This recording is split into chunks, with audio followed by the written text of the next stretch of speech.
ರಾಷ್ಟ್ರೀಯ ಹೆದ್ದಾರಿಯಲ್ಲಿ family high drama ಸೃಷ್ಟಿಯಾಗಿದೆ. ಸಾಂಬಾರ್ಗಾಗಿ ರಸ್ತೆಯಲ್ಲಿ ಅಕ್ಕನ ಮಗಳ ಮೇಲೆ ಹಲ್ಲೆಯನ್ನ ಮಾಡಿರುವಂತಹ ಘಟನೆ ನಡೆದಿದೆ.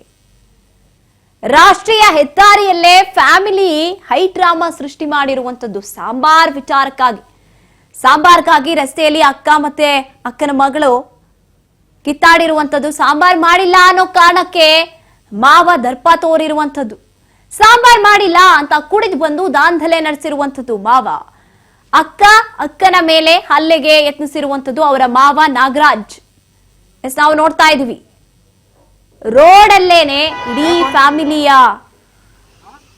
ಜಗಳವನ್ನ ತಂದಿಟ್ಕೊಂಡು ಮಾವ ಹಲ್ಲೆಯನ್ನ ನಡೆಸ್ತಾ ಇರುವಂತದ್ದು. ರಾಷ್ಟ್ರೀಯ ಹೆದ್ದಾರಿಯಲ್ಲಿ ದೊಣ್ಣೆ ಹಿಡ್ಕೊಂಡು ದಾಂಧಲೆ ನಡೆಸ್ತಾ ಇರುವಂತದ್ದು ಮಾವ.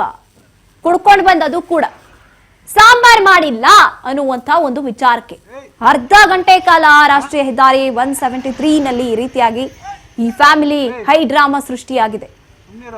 ಕೂಲಿ ಕೆಲಸಕ್ಕಾಗಿ ಚಿತ್ರದುರ್ಗದಿಂದ ಈ ಕುಟುಂಬ ಬಂದಿರ್ತಾರೆ. ಕೊಡೂರು ಟು ಮಂಗಳೂರು ರಾಷ್ಟ್ರೀಯ ಹೆದ್ದಾರಿ ಪಕ್ಕದಲ್ಲೇ ಇವರ ಮನೆ ಇರುವಂತದ್ದು. ಅಲ್ಲೇ ಅವರು ರಸ್ತೆಯಲ್ಲೇ ಜಗಳ ಆಡಿರುವಂತದ್ದು.